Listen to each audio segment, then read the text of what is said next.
Welcome, everybody. My name is Matt Mireles. I'm the host of this thing, and I'm here today with my friend Michael Charley. Hey everybody. Let's see here. Let's see how this works. Um, all right. So Michael, how's it going, man? It looks like you are in a warehouse or converted apartment of some sort with Now this many is boxes.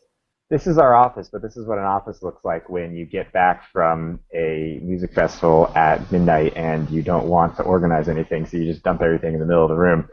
So that's the current state of affairs, which cleaning it up is the next on the agenda item after this. That's awesome. So uh so just real quick before we kind of dive in, it sounds like you're just at a festival. Give the basic SunSki pitch. Who are you? What do you guys do? What makes you guys special? And for someone who doesn't know anything about what you guys are doing. Got it. Well, SunSki is my business. I co-founded it with my business partner Tom Stewart about 3 years ago, and we really the core of what SunSki does is that we make really nice, high quality, affordable, and stylish eyewear. It all has a lifetime warranty, and it all sort of appeals to the new, younger, less stuffy demographic. And really, we're all about helping sort of urban adventurers get outside. It's a brand that really resonates with our passions, and so we're able to really successfully just sort of tackle this niche by being super authentic with everything that we do. And we've sort of just been doing this from the heart for the last 3 years, and we've been starting to gain traction. So we've actually started to see quite a bit of success simply from doing what we love. That's awesome, man. So you know, it still very much looks like a startup. It probably was even more like a startup at some point. What's the what's the backstory? Tell us, like, how did this thing come about? Well, that's an awesome pitch. How'd you guys get here? Yeah. I think actually in terms of laying out like a cohesive story, Sunsky is a great case study simply because we had an unbelievably incremental approach to where we are today. Um, this story essentially starts in a lot of places, but we do have an office, we do have employees, we do usually have a nice clean conference area where we can have meetings in on our large whiteboard. But at the moment, it does feel like living out of a house. But this story starts in before an office. There was a living room of the apartment that Tom and I shared together. And before the living room, there was Tom and I working remotely in the evening times, moonlighting from our day jobs, him in Switzerland and me in Boston. And that, I think, is where the story truly begins. How detailed of a breakdown do you want? Because this is about 3 years of the content I can relay. Yeah, man, go for it, dude. I love it. It sounds awesome. All right, so Tom and I were the class of 2009 from Columbia College, and we both had great ambitions. He wanted to be an architect, and I wanted to be a consultant. And we were essentially interviewing with businesses in October or November of 2008, and I was preparing for interviews with Lehman Brothers when they were literally shutting their doors. And so it just the plan that you make through college for what's going to happen after college just did not come to fruition at all for I don't think anybody. But Tom was the guy that ended up on the same life raft as I did, and we sort of just found wherever we could do. So Tom actually landed an internship in Switzerland, and I was working for a social networking startup in Boston. I was a content moderator, which was a glorified way to say that I was deleting pornography all day long. It was pretty menial, terrible. I mean, that aspect of the job was pretty tough. And so we both thought that there could be something better for us out there. And it didn't take long before Tom and I sort of decided that maybe going into business with ourselves would be the best way to create the life that we wanted to live, because we had tried to apply for that life and got rejected, and so we decided to create it instead. Um, that was when we started working evenings. I would go to work from 9 a.m. to 6 or 7, and then from 7 o'clock to midnight, I would just be working a second job, and I did that for a year. It was basically just Tom and I on Skype and on GChat, essentially trying to build one of the most ridiculous products that I still to this day think is the best design product we've ever created, which was the Salsa Bowl. It was a ceramic bowl with a lip that came up concave back over the bowl. So when you scooped your chip up the high side of the bowl, it pushed your salsa back onto the chip. Dude, I've so wanted that. That's awesome. I still got a couple left, so I'll send them. I'll send one to you for sure. I count me in, man. Count me in. That's awesome. So that was the idea. It was this sort of Tim Ferriss 4-hour work week inspired, like, look, we're just going to make this one thing and we're going to do it really well, and we're going to sell millions of them and make millions of dollars. Obviously, life is what happens when you're busy making plans. So we started with the Salsa Bowl, and we actually ended up. We both went full time way earlier than I think most people would consider going full time for a business. I mean, this is the business where we had $270 in the bank account one quarter, and we were like, hey, we're solvent. To most businesses, I think that's usually it's time to fold. But no one told us when to quit, or we never learned how to quit, so we didn't. And so essentially what happened was Tom and I convinced Tom to move out to San Francisco, and we lived together, and we had our own separate bedrooms, and then the living room just had a pretty much permanent desk setup that we would work on the Salsa Bowl. And we did that for almost a year until just it was very difficult to make money with a low margin product like that. Wait, now hold on a sec. Let me stop you right there. So let me get this straight. You guys both went to Columbia, Ivy League graduates, and all the attendant sort of expectations and things that they fill your head with. There, you end up basically being the guy who deletes porn from a social networking startup. Was this like Facebook? What was the social networking startup? It was actually pretty clever. It was a social network that was essentially developed for feature phones that were not smartphones. It was an underserved market that didn't have a lot of. Facebook was not targeting them. MySpace had kind of missed them. So that there's a demographic of people that didn't have smartphones but wanted to be connected, and so that was the audience. What was it called? This was called Moco Space. I think they're still around. Moco Space. Okay. And I'm just, if you don't have to share if you don't want to, but how much were you getting paid by Moco Space to be their porn deleter? When I started, I think I was making about $11 or $12 an hour. But it was a job, which this is the Great Recession. You had a job, so that's all that really matters. So you're deleting porn all day, and Tom is now an intern with a consulting group, or Tom was an intern at he had basically an internship at a Swiss university with their robotics architecture lab. So it was pretty cerebral stuff, but again, it was simply an internship when we all wanted careers. We had just done 4 years of internships. Right. Okay. So now, you guys are interning, the super intern and the porn deleter, and then it occurs to you guys to leave these jobs, which for reasons that I think I can understand. And now walk me through the timeline here, just to where we are now. So when did you quit? When did you stop deleting porn for a living? So I left that job in 2010. It would be April. No, maybe May. One of those months, just before the summer started.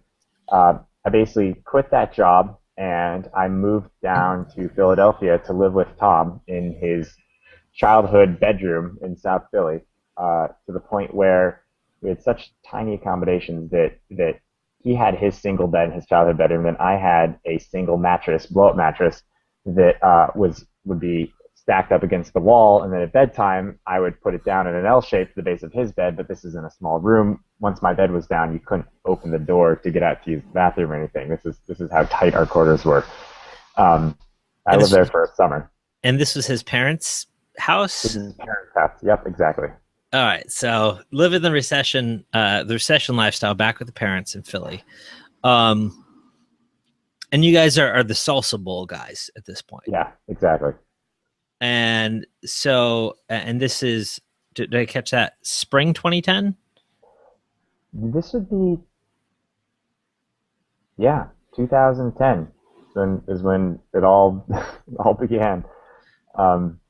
And it's going into the hot, muggy Philly summer of 2010, and we are literally just learning from scratch everything. It's, how do you manufacture ceramics? Who do we know who can tell us how to manufacture ceramics? Who do we talk to who has a contact who might know someone else who knows someone else? And so through just simply putting ourselves out there and putting our needs out there, and fortunately being able to convince some people of the Salsa Bowl vision, we're able to line up some manufacturing contacts that help us get prototypes and line us up with a sourcing agency that can start making the Salsa Bowl from a sketch on a napkin to a physical product. And nice. you end up with, that was a hot summer, by the way. I was actually about, I don't know, maybe it's 200 miles to the west of you that summer in Pittsburgh, living in a slightly less cramped, but I was living with two guys, with two other guys in a 2-bedroom apartment in Pittsburgh, working on my first startup, Speaker Text. And I remember that was very hot summer because we didn't have air conditioning, and we would try to do calls with investors, but we didn't have like a headset or anything. And so we didn't have a phone, so we had to use Skype. And I had kind of this like crappy older MacBook. And so like the speaker's really, really tiny. So you'd have to like put your kind of head down to try to like talk to them. And then across the street, there was a gas station. And I guess in Pittsburgh, motorcycle gangs are a big thing. So there would be like, these guys on Harleys who'd come by, like, 20 of them, revving the engines, going around the fucking block. And we'd be on the phone trying to talk to investors, and we'd often be Skyping. So, it would be video. And you have to hold your composure. You have to hold your composure. And we'd have to lower the windows because we'd have to have the phone call. So we'd just get baking hot. And I remember we'd switch off, because when we switch off, like as soon as you got out of the video view, you'd take your shirt off, because it was so freaking hot. Yeah, that's one of the first life lessons for entrepreneurs, is how to exit a video call without showing that you're not wearing any pants. Yes, absolutely, my friend. Yeah, that was a very hot summer. So, all right, okay, we derailed here. So you got some manufacturers in the Salsa Bowl business lined up who are interested and want to work with these young, budding, brilliant businessmen.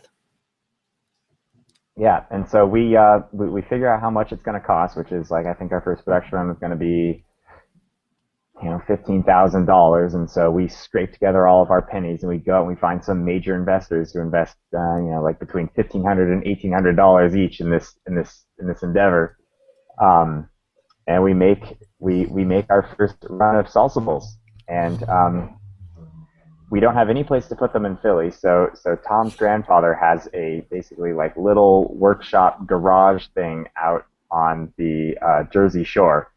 And so we have our first tiny little production run delivered to the doorstop of this house, and I just remember sitting on the doorstop for 3 days because this is shipping, this is ocean multimodal containers. Like it's not like UPS next day air where they're going to come between 10 and 2. It takes a little bit of time, and so we're not a warehouse. We don't have a warehouse stock. We just have to sit there, and we just sit on this stoop for 3 days waiting for these bowls to show up. And they finally do, and they're delivered, and we have them. And 40% of them are deformed or defective to the point where we're not going to be able to sell them. Ouch. There's this moment where they unload the pallets, and we've just trucked all these pallets up a second story flight of stairs into the attic of this little workshop, and we rip one of them open, and I look inside, and we pull it out, and it's in this white box with no packaging, because we had never even considered what packaging would be like, and it's just gotten made in China, stamped in like impact fonts and 48 points high on the side of the box. They rip this thing open, and it's just this rather oddly shaped bowl. It was just not going to fly to our quality control standards. And so thus began the long saga of retouching, reboxing, and sorting every single piece of product that we had, all 3,000 of them in this hot attic. But, we had these bowls, and the next question was, how do we sell them? Like, honestly, how do we sell them? I have no idea. So I built a website for the Salsa Bowl, and we just put them up on the internet. And you learn the second rule of entrepreneurship after not wearing pants is you can't just fart anything out on the internet and expect people to buy it.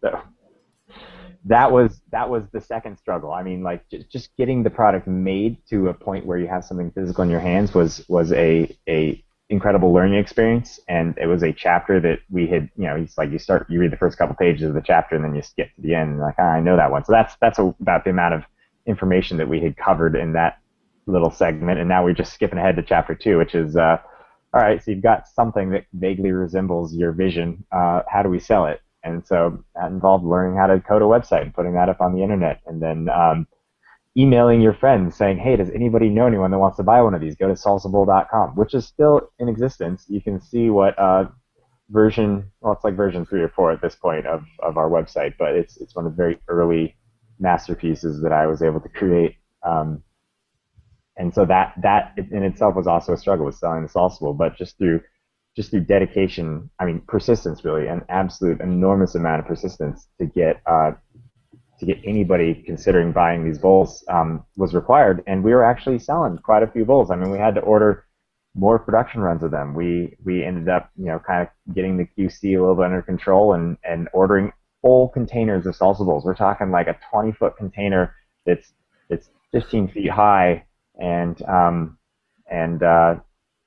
getting these things, shipped into a warehouse that we finally set up that was fulfilling our orders, and we were in some retail stores, some mom and pop ones, and we realized that the writing was on the wall when we finally landed Williams-Sonoma, and Williams-Sonoma was going to start carrying the Salsa Bowl. We were in talks with them, and the problem is that, like I said right at the beginning, margins are very important when you're in the consumer product business, and so we were selling these bowls for $16 a piece, and they cost us like $4 or $5 to make and another couple bucks to land them. And so Williams-Sonoma wanted to buy them for less than what it cost us to make them. Or maybe I think we might have had like a couple cent profit margin.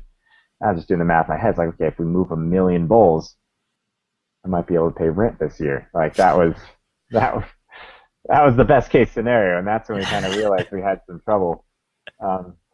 That and one of my favorite mistakes I've ever made was kind of the death knell for the Salsa Bowl dream was when one of our major catalogs wanted to refresh the bowl to put it in for another year, because you always, retail world, you always have to have something new every single season. So they wanted to make a chip and dip set. So we made a platter to go along with the Salsa Bowl, and this plate was extremely expensive to manufacture. It was very nice, this big heavy bamboo plate. And we wanted to make the bare minimum, but like shipping containers across the ocean is really expensive. So we wanted to also be efficient with it. So I remember this email comes in from the manufacturer, and we're ordering like 1,200 of these bowls because that's how many the catalog says they need. And our manufacturer says that the container can hold like 1,800. So we were like, okay, so we up our order by like 800 more plates.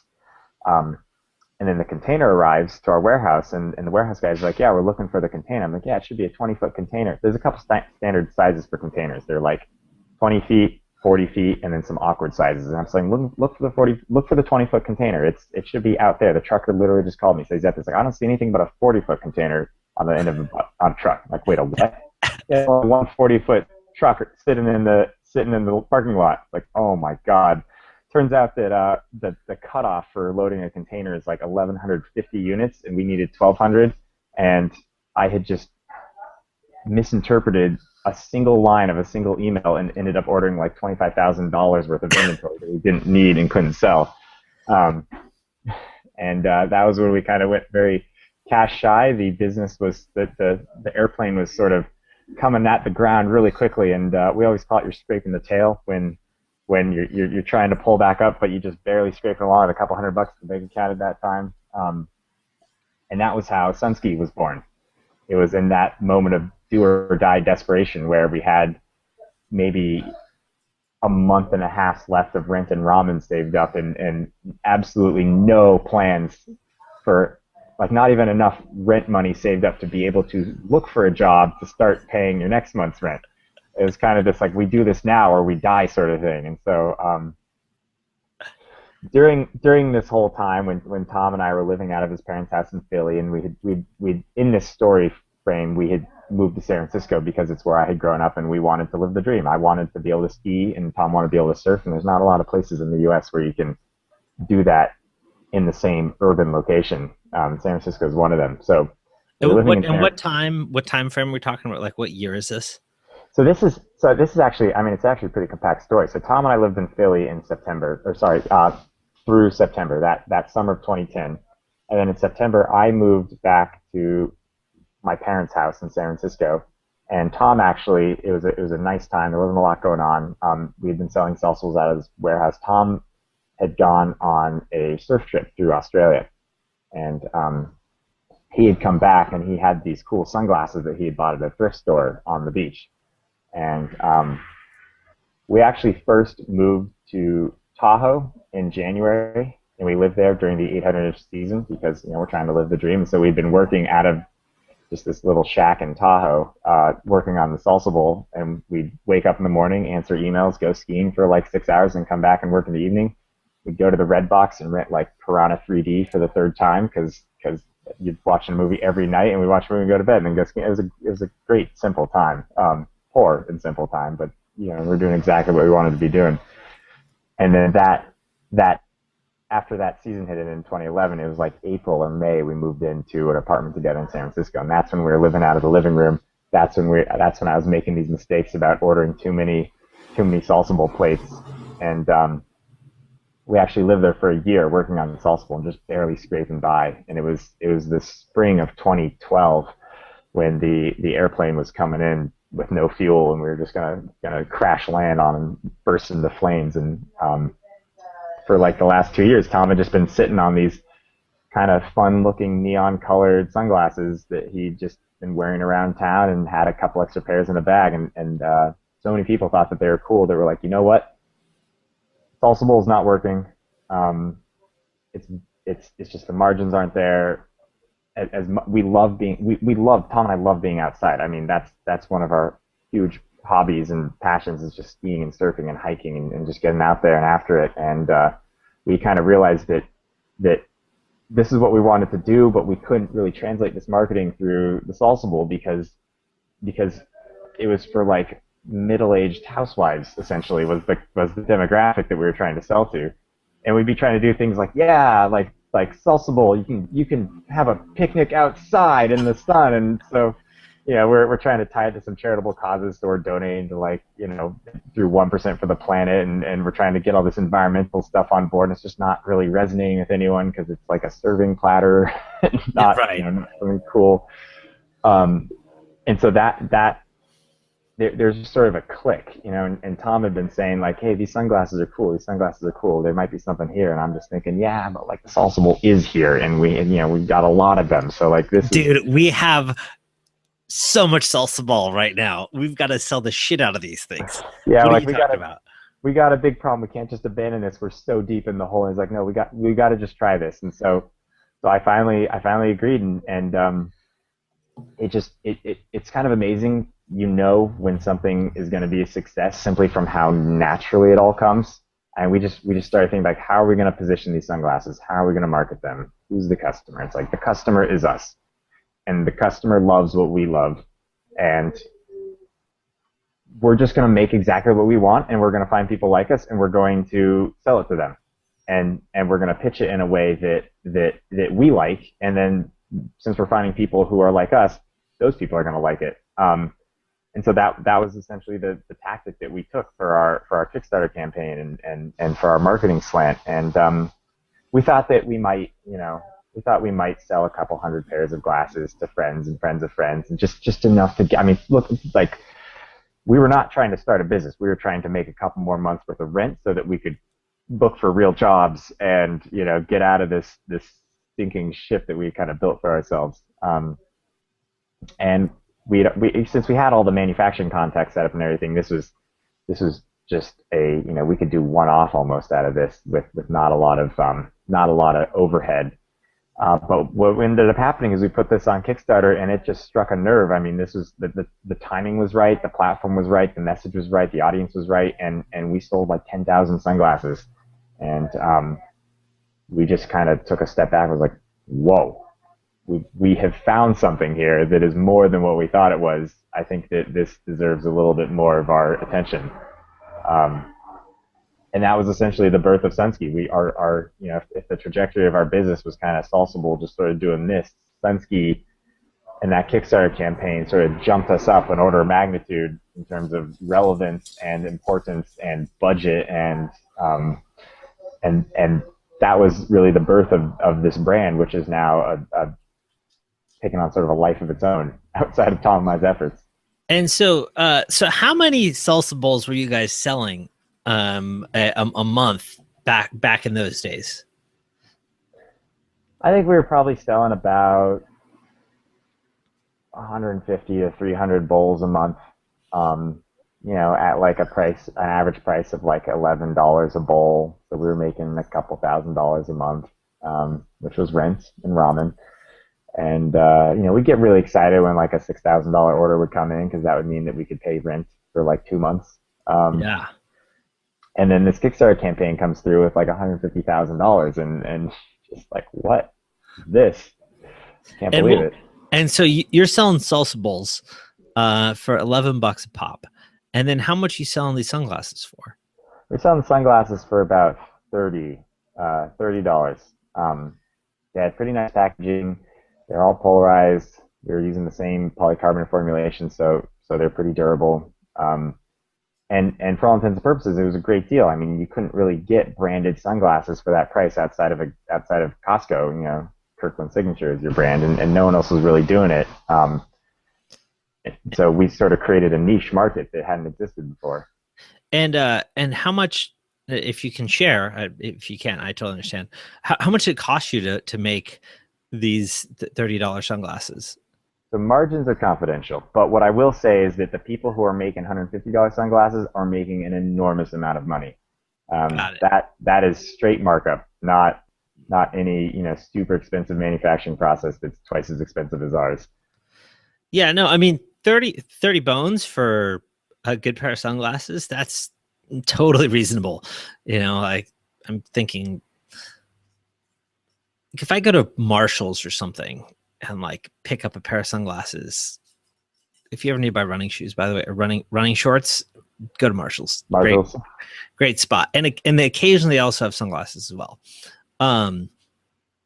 That's how much you're paying, maybe 20 to 45. So, all right. So legit, like affordable sunglasses, not the cheapy knockoffs that you're going to get from the dude on the street, but affordable quality branded sunglasses for $30 a pop. And sounds like probably better margins than your Salsa Bowl business. Yes, we were making decent margins. We were moving volume, which is also important. And the reason why it succeeded was because we had the timing right. Like, the world was ready for this. For people were ready for sunglasses. The technology was right, so that we could be a small brand. We could just go in and make sunglasses. I mean, like 10 years ago, this would have been impossible. But now there's enough infrastructure supporting small to medium-sized manufacturing businesses that we had the capability of producing this product. And then and then there's this shift that's been going on, especially in the outdoor industry and especially among sort of like the millennial younger generation that we were targeting, which is that um, we are constantly bombarded by thousands and thousands of different products every single day, from the retargeting ads you're getting served on Amazon to just your keyword searches to when you're checking your email or you're watching an ad before you're trying to watch a cat video. I mean, like, you might be trying to watch a funny advertisement and you're watching an ad through that advertisement. I mean, it's like there's no end to the amount of merchandising that's done to people because advertising is the only successful internet model that's ever really been proven as of yet. And I think our generation is extremely good at recognizing bullshit, and everybody wants something that actually means something to them. And so we told a story with these glasses. I mean, and it was an authentic story. So people would try to sniff around for a fake, and it just wasn't there. It was Tom. You dig and dig and dig, and you find Tom on a surfboard on the west coast of Australia, living out of a tent. Like that. It's entirely true. And the sentimentality that we were able to imbue these products with was something that I think we now see industries moving in this direction, in retail industry moving in this direction. But it was that we sold a product, but we also, it's fashion. Like, people want it to mean something, and we sold an authentic story at a good price to people who would appreciate it, and that's the nerve that we struck, and that's why it succeeded at the way that it did. And that was sort of the formula. It's like, look, like, we got to just keep making good stuff at a reasonable price with a fully authentic and awesome story behind them. And that's really been the formula that SunSki has just used since that little Kickstarter campaign to, millions of dollars a year in sales. And so I just want to step back for a second. You said something I thought was really interesting. You said, you couldn't have done this 10 years ago. So then there's now, this like manufacturing infrastructure that's available for small and medium-sized businesses that just didn't exist. That sounds really interesting. Talk to me about that. Like, what's the story there? I mean, obviously the internet, is something that is fantastic and enables a lot, especially when you've got, obviously in 2005, people had the ability to communicate with China. People were definitely emailing their reps over there and checking on the status of things, and they would send pictures back and whatnot. But there was nothing really set up to be accessible to the end user in the way that we now have. It's things like freight forwarders would not have thought to be consolidating less than container loads with small businesses, because how would they advertise that? How are they even going to get those small businesses to work with them? Like, how do you even advertise the fact that you provide this service? People I mean, that's the So reason like, what why websites are we talking about here? Like, we're not. I don't think we're talking about websites, because it's not like you can just go on, make something in China. I mean, there might be something like that, but I haven't found anyone who's had success with it. You can't. It's all still extremely relationship based. Like, this entire process is about relationships and reputation. If a company loses your container over the side of a boat and doesn't take steps to make that right, like, everybody in the industry knows about it and they lose business. Like, there's not enough players to have some like crazy commoditized like Yelp for factories, which may someday come out to be, but we'll probably have 3D printing before that. But what it really is it's that all these companies sort of realize that there's markets outside of like the major players that they've been working with, and so some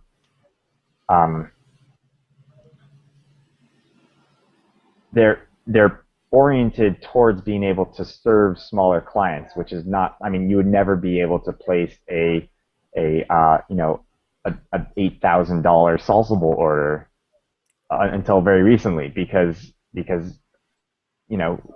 what shipping company even cares to move that product from the factory to the port, and then what ocean freight company is going to care to figure out how do we bundle this with other product into a container and move it across the ocean. And And so that's sort of what I'm talking about. I mean, it might not be like you couldn't have done this 10 years ago, but you definitely couldn't have done it 15 years ago. Um, and so I think it takes time for industries to sort of adapt to new technology. And so we're now seeing much more of what we're doing in the outdoor industry and in the retail industries. You're seeing a lot more smaller independent brands that are able to sort of, the other thing I think, and I think actually now that I'm thinking about it, one of the most important things is not so much the fact that these companies exist to service us, but that you can do it with such little overhead. I mean, is for the first 2.5 years, it was only Tom and I, and the amount of sort of software as a service applications that run over the internet that you can use, the accounting software, task management, like this would require 15 people and 10 secretaries, you know, before all these new, you got customer support and a dashboard that you can just work on 1 to 2 hours at a time, as opposed to like answering letters or even answering emails, which we found just didn't work because your inbox is now, who are you talking to? Is it a customer or a retailer? Just some random guy off the street. And so I think also it allowed Tom and I to sort of be able to be the ramen startup guys, like living month to month while also running a fairly sophisticated organization from a logistics standpoint. You've got 10 time zones and 10,000 miles separating you from your manufacturer, and yet you're able to stay on top of that in addition to like run a entire multimedia marketing package to your end customer and keep those customers satisfied and ensure that the warehouse is getting their products to them on time. And it's that I think is, people can do so much more now with so much less than I imagine they had to work with even a decade ago. And I think that's really the key to why businesses like ours can exist now. And so if someone, I'm sure there's people in the audience who have dreams like this, who think like, man, I'd love to do this. If someone's starting off today, like what are the tools, what are the resources? I mean, you guys had to go from 0 to 1 here. Like what did you like call your rich uncle? Like what was the first step you guys took? Or what was if not the first step, what was the first productive step? I'm sure you guys had a lot of wasted ones too.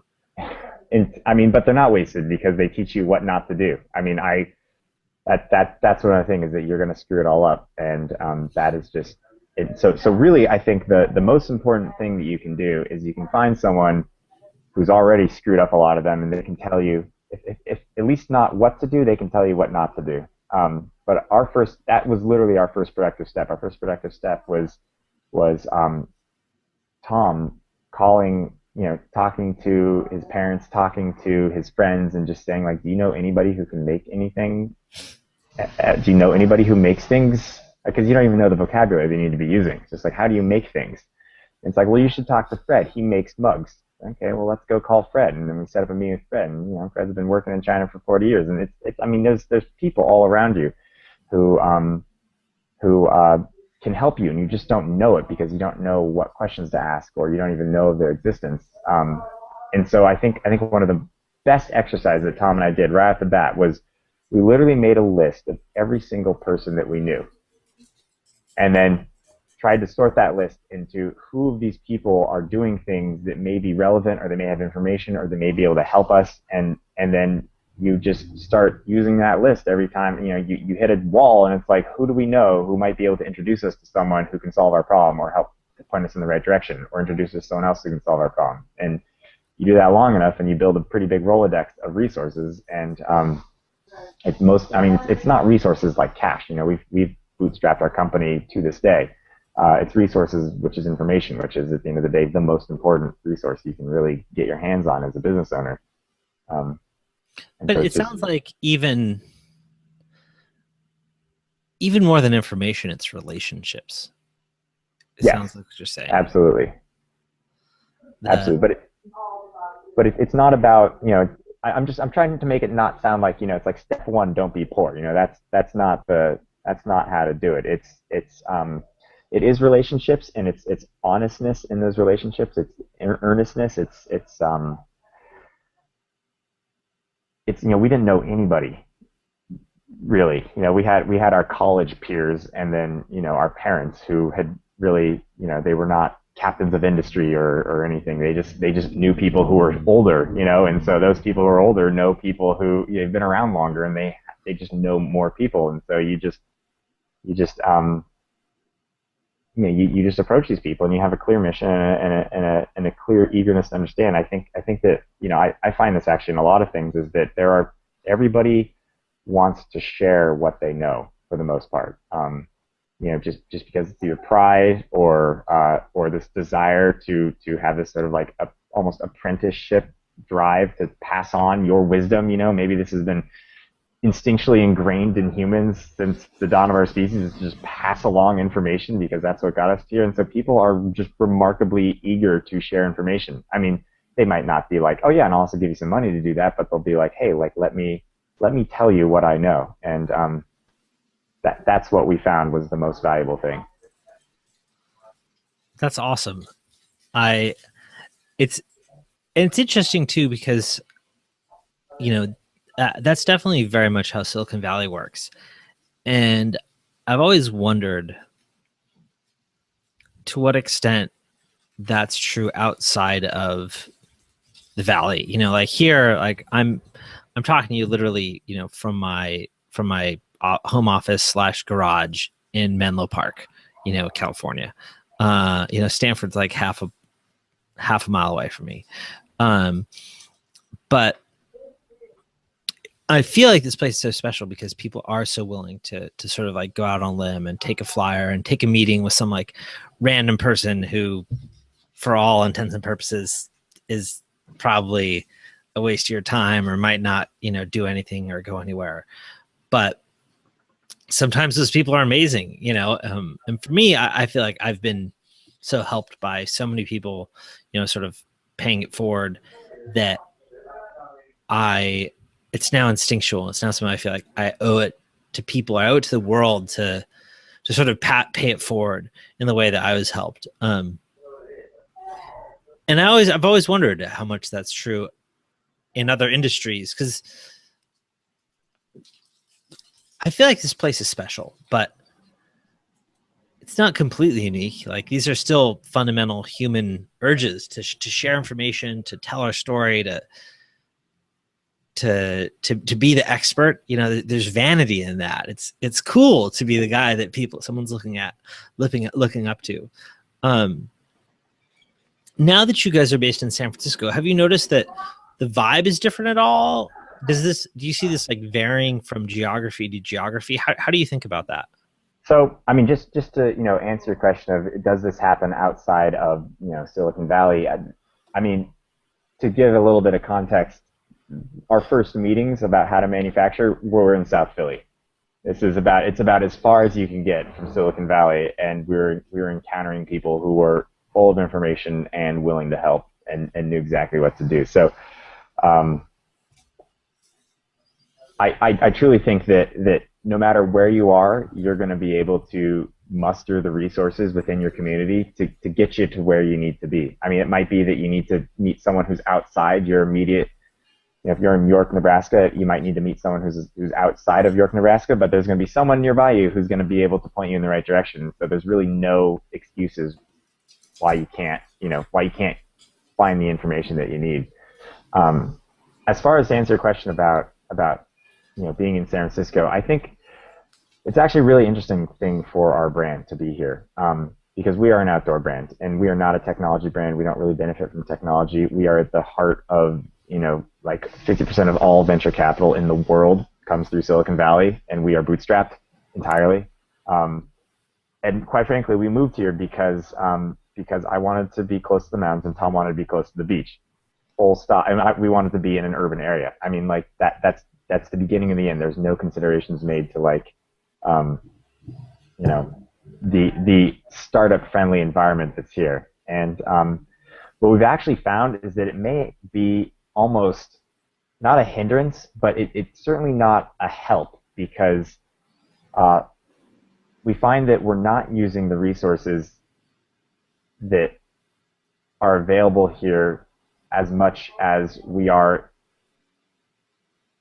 This is a difficult concept to enunciate, but I'm going to try. It's that you're almost overshadowed by the startup culture, by being a startup here, and it almost works to your detriment, which is that it is not special. What you're doing is not special, and you know, you're just rather unremarkable, as opposed to, I can imagine, being in other areas where, you know, being a startup would be cool and you would be able to uniquely stand out, either in your marketing or your ability to get help or muster resources. Whereas here, you're just, I mean, it's almost a foregone conclusion that you're a small business in San Francisco, you know, trying to do the thing. And so what we've actually had to do is we've had to sort of carve out, especially being a product design company and a retail oriented company in the land of the internet. You know, we sell things, physical things, for money. You know, it's like it's a new concept in some ways for the area. And I'm saying this, you know, coming from having worked at Facebook and having worked at you know, other social networking startups for like my whole life essentially. So it's interesting to be able to juxtapose those things mentally in my head. What we've had to do is we've had to sort of carve out a new niche here, and SunSki has actually been rather instrumental in sort of building a new community of retail-oriented outdoor industry businesses that just happen to be in the Bay Area. And there's a lot. And so we do an industry party every year called Outdoor San Francisco. We invite people and we invite businesses, and we have other businesses that are working alongside us to throw this. And it's just a way that the Bay Area is getting a lot of outdoor companies now, and we're having to kind of find that it's really important to know that, because it's this niche within a larger startup ocean, basically, that most of the time doesn't apply to what retail. I mean, this is very industry specific. So this is my own personal experiences with running an outdoor retail company.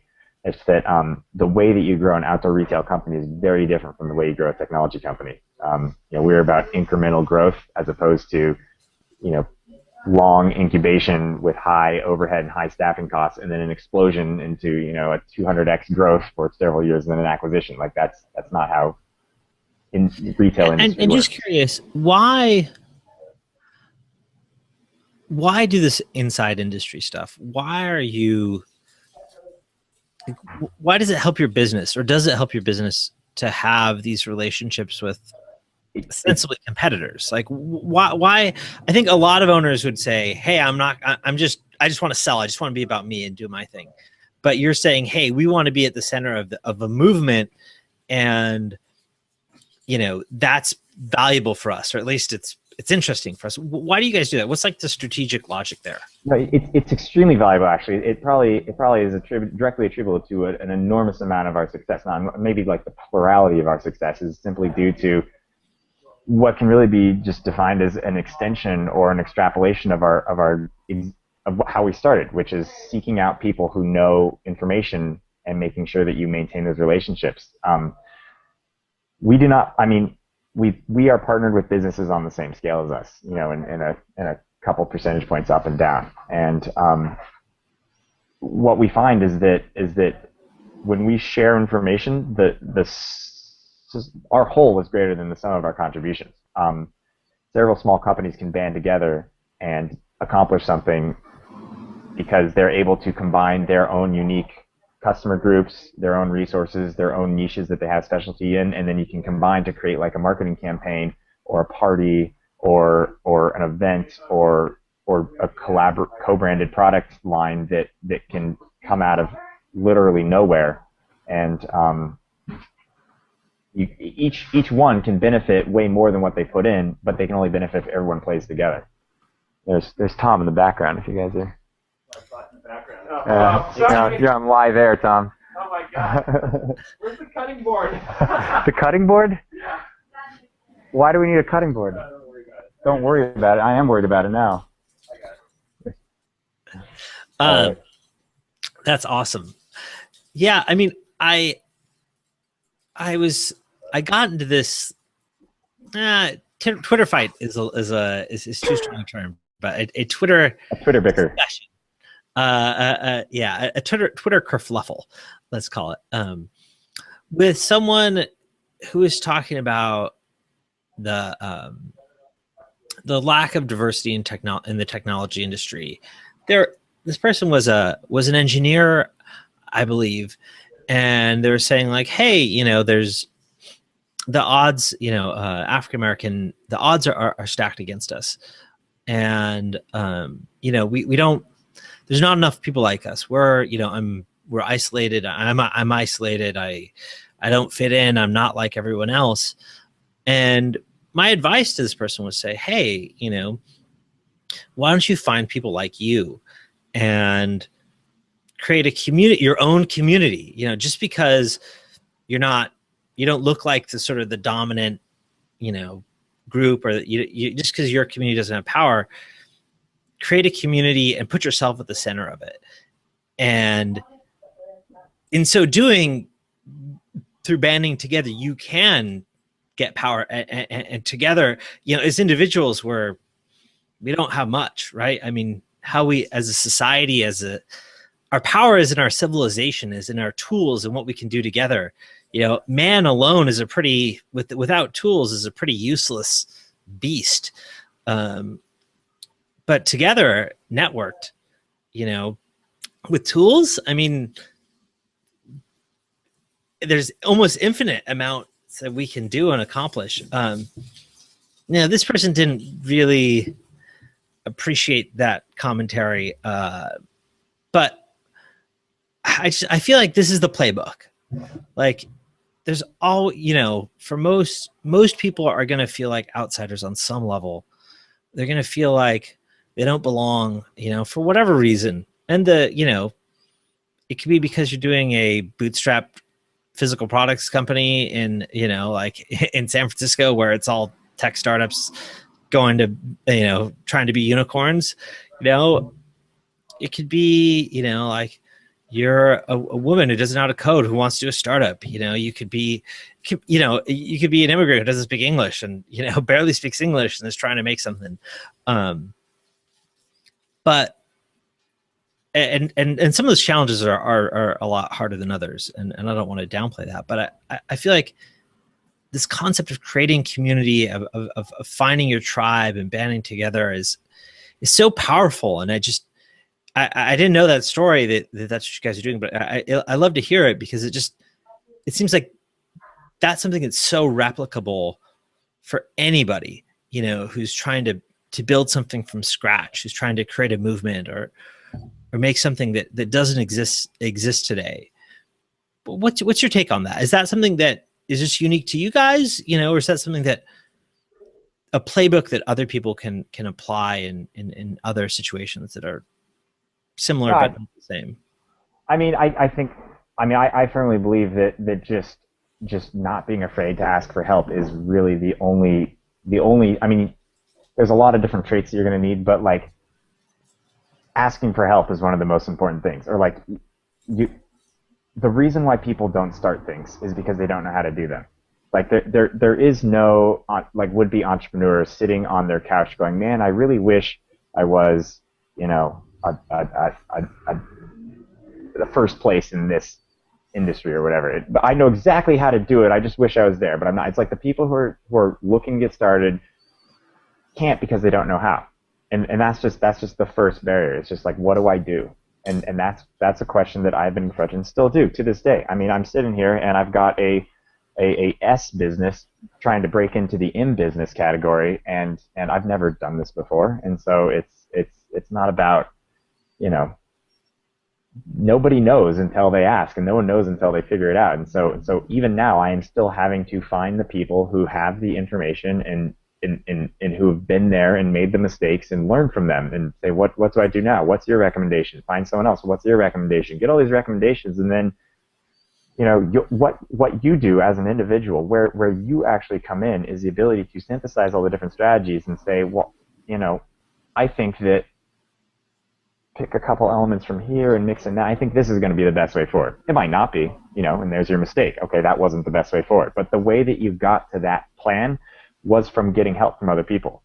And you're never going to get a plan that's going to be like, okay, you need to do this, and you need to do that, and then you need to, step one, steal underpants, step two, question mark, step three, profit. Like that's never, it's always the question marks you need to fill in, and that has to come from you. But it's going to be guided by the expertise of others. And so And so that is really, it can be things where like I'll be asking people who make soap, because even though they make soap, they still have to deal with supply chain problems, and they have just as valid ideas on warehousing. I was a mentor for a vibrator company at the Haas School of Business Startup Challenge, and they won. That's awesome. It's the knowledge is fungible. Like you need to think a little bit more laterally about how people can help you, other than like, oh my God, I can't continue knowing what to do because I haven't found a guy with a sunglasses business that does $10 million a year to tell me how to get my sunglasses business there. It's like, no, like you can go to, there's a lot of different answers to your questions, provided you know the right questions to ask. Did you ever think of quitting? Did you or Tom? Did you ever think like seriously about just being like, okay, we're done. This is that. I think the recession, without having, I was an economist in college, and you learn about opportunity costs in like Econ 101, which is the value of whatever resource if it was being used another way. In terms of humans, it's you can either work for Salsa Bowl and make no money, or you can go work for company XYZ and make this amount of money. The way that calculation worked out during the recession was such that you can either delete porn for $11 an hour, or you can be broke and enjoy your job at Salsa Bowl. Like, it's a pretty easy equation. I imagine to say someone graduating from the class of 2015 into a super hot market, from Stanford, it's like, well, do you want to be broke and bootstrap your own company, or do you want to just go work for Google at, a cool 120 G's opening salary with some units thrown in? I mean, so for me, no, because quitting, like, I was at least enjoying what I was doing. I was feeling challenged, and like, yeah, I was poor, but my alternatives were to be poor and not enjoy what I was doing, because I had already, engaged at that level with my first job. And now, luckily, we're at the point where, like, we enjoy what we're doing. We're also successful, so it's now the dream. So no, I don't. I mean, because there's always a grind. I mean, like, that's, anyone who started a business knows that if you don't think that you're going to pay your dues by just grinding away all day, every day, beating your head against the wall, like, there's never an easy path to success unless you get really, really lucky, and that's like, you might as well be playing the lotto if that's your plan. And so I can imagine that being in a really hot economy where there's a lot of different options, and you could see that you would succeed, you can constantly be comparing your career path to what you'd be doing if you had chosen a different option. I think that would be a lot more difficult, and I don't actually know how I would deal with a situation like that, where I could be put into my shoes, 6 years ago, but in today's economic climate. Yeah, it's funny. So once upon a time, I used to fight forest fires. I dropped out of Berkeley twice, fought forest fires, was a paramedic, and then I went to Columbia and finished school there. But I remember this very, very vivid experience. I was on what's called the hot shot crew. It's kind of like the Marine Corps of the firefighter. Yeah. And actually, that one wasn't based out of Tahoe, but I did another in Tahoe. Anyway, so we had this old school superintendent, the crew boss, and we're on this fire in central Washington. And there's, like several hundred people in this fire camp, and you can kind of freelance and find like a good spot to sleep. And all these other crews were sleeping in this big meadow. And we'd drive by, you'd work 16-hour days every day for like 14 days, 21 days straight. And this is like back-breaking labor. So you're really working hard. And then at the end of the day, okay, where are you going to spike out? We're going to camp out. And there's this meadow, and I would look, and I would just sort of like drool, because it was, you could see this like soft grass, this like a pillow top of grass. And then we would not go to the meadow, and the meadow was like heaven, and all the other crews were the meadow, and we went to this gravel pit, and I was so pissed off. It was like the height of stupidity. Why in God's name would we sleep in the fucking gravel pit? This is horrible. Is rocks, and then about halfway into our assignment, we got helicoptered into the backcountry. There's been like a a helicopter crash and we had to do like body retrieval. And we were sleeping in the dirt. And I remember sleeping in the dirt being like, dude, this is so much better than the gravel pit. This is, yes, this dirt thing is awesome. And I remember reflecting on that at one point, and it was so instrumental because it had to do with sort of like the relativity of perception, the relativity of comfort. You know, when you're coming from the gravel pit, the dirt is like awesome, you know, but if you've been coming from a hotel, if you've been coming from, you know, even the soft grass, you know, sleeping in the dirt would have sucked. And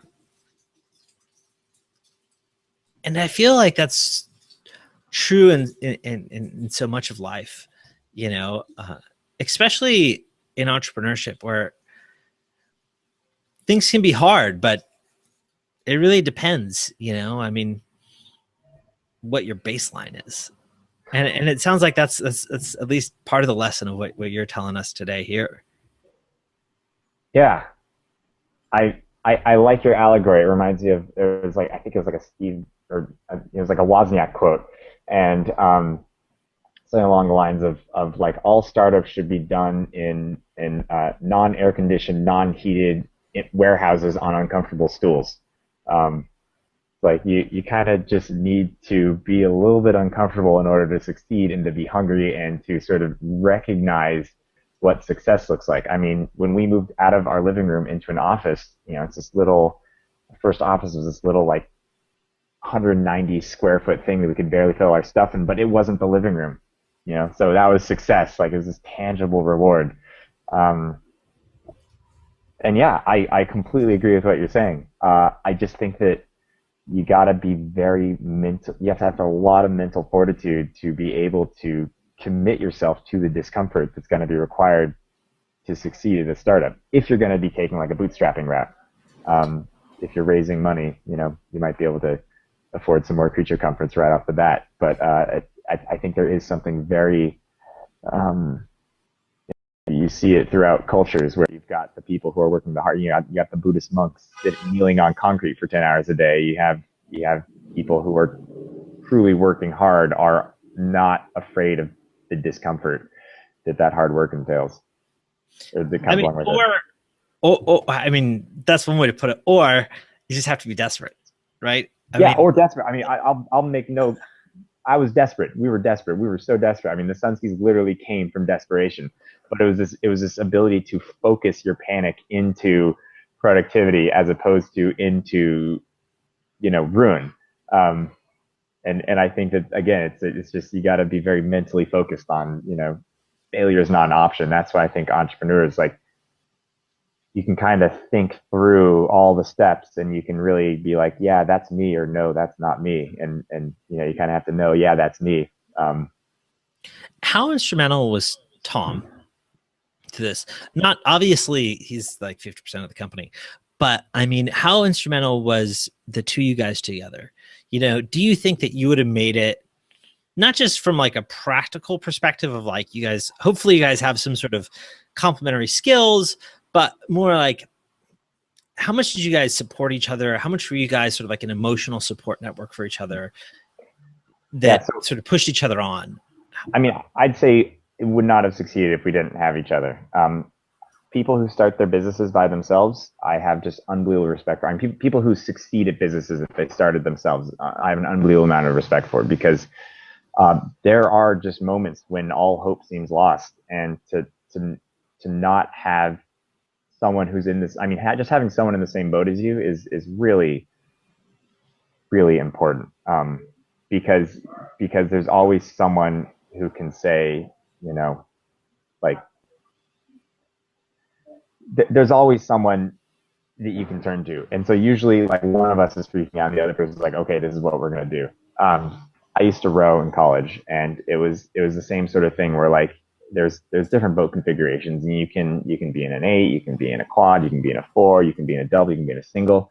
And like, when I would do practices in a single, because I never raced a single, but when you're rowing by yourself in a single and you get tired, you're just kind of like, okay, well, like, I guess I'll just row a little slower, you know, I'll just let this time slip, like no big deal. When you are in an 8 and you are pulling and everyone around you is pulling, you're doing it just as much for the other guy as you're doing it for yourself. And you take comfort almost in the fact that everyone around you is hurting just as much as you are. And you actually notice it, because when you think someone isn't pulling, everyone stops pulling, because everyone has to. If you don't feel like you're in it together, it kind of all falls apart. And I think that's the same with businesses, which is that, like, when you have like a small crew of a founding team, when everyone's pulling hard, everyone gets a lot of comfort from that. When you're on your own, you don't really have that benefit. And so that's awesome. Just putting it out there. Let's go back to SunSki. So we kind of left the SunSki story of like scrappy, ceramic salsa bowls, to suddenly you guys go on Kickstarter, you get $150,000 worth of orders, and what happens then? And can you just walk me through, briefly, sort of like from there to sort of the present day, where you guys are now, what the state of the business is? Talk me through what that journey's been like. It was actually fairly traditional at that point. I mean, because like we had done 2 years of scraping by, trying to figure out how to do things, and it was really just taking all the lessons that we'd learned over the past few years, and sort of, this was finally the time that we had, we'd already made all the mistakes with Salsa Bowl, really, and so this was the time. This was a fresh slate with a bit more cash to do it right. And so it was exactly the same formula, which was identifying what makes SunSki unique, which is, it's the authenticity, it's the price point, it's the storytelling, it's the demographic base, it's the timing. Continuing to do a really good job at that, while also always trying to seek out help for what to do next, and always having some lead time in terms of who do we talk to, who's going to tell us what the next steps are. How do we incorporate that? And your planning goes from like, what are we doing tomorrow, to what are we doing to next week, to what are we doing next month, to now it's like, what are we doing next quarter, the quarter after that, and the year after that. Your time frame grows as your company gets bigger. But at the end of the day, you're just doing the same thing that you did when you started out, which is making sure that you stay very focused on exactly what your competitive advantage is, and making sure to only emphasize that in terms of how you build your business. And then always making sure to keep building your relationship network so that you have resources that you can draw upon, now or anticipated in the future. Like I see the business going this way, I should figure out who I'm going to be able to talk to at that point in time now, so that when I hit that point, I've already established this relationship. And I mean, the story actually gets quite boring after Kickstarter to now. I mean, there's obviously ups and downs and twists and turns, but it becomes very bit more routine, which in a business is actually really nice. I bet, especially after living with your parents and being broke. Living with Tom's parents, living with my parents, living in an office, living under an office, living in working out of the living room. And so, what's the state of the business now? Like, I mean, I've heard millions in revenue. Like, what's you guys had $150,000 pre-orders. Like, what scale are you guys operating at, and how big's the team? We are 4 now, with a couple. We have a couple freelancers. We have some remote people who help out, and then we have like a freelance product designer and a brand manager that's remote. So I guess we're really like 5 to 5.5. We have a warehouse in San Jose that handles all of our orders. We have a PR firm that's really awesome that we work with. We have some sales rep groups, and we're essentially, I mean, it's a pretty big operation from my perspective, pretty tiny by most people's perspectives. And we do a lot of, I mean, we do a couple $1 million in sales every year. And we are growing our product line. We have our product line ready for next year now. So we're staying ahead of all of our we're now getting ahead of the deadlines. And that's really like where the state of the business is, which is that we've now kind of hit our stride, and we're trying to just grow between 50% a year or so, as long as we can keep that up, and always anticipating the problems, and making sure that we have the staff that we need to keep doing the workflow, because Tom and I maxed out on the amount of work we could accomplish like a year ago. And this is a new phase of the business. And what do you guys, so first, how many products do you guys have just right now? And where do you see this business going in 3, 5, 10 years? We only make sunglasses. It took us a while to figure out that sunglasses was where we should be. That's why I'm saying like focus on your competitive advantage. Um, we have like maybe 20 SKUs right now, 20 different combinations of silhouette and colorway. We're going to have 30 by the winter. We're going to have 42 by next January. And then hopefully we can figure out a way to phase out older styles so we don't keep increasing our catalog exponentially. And then several years from now, I mean, what we really see is I think more retail presence. We have like our own retail location. There's some brands that we really like that we'd like to emulate, like uh, Deus Ex Machina is a motorcycle and surfboard company that just has awesome locations around the world, and like Bali, where they just build these awesome installations and they do art and music and food, and they have some offices there, and the guys just travel around to these remote offices and hang out, and I think what we like to do is we just want to incorporate,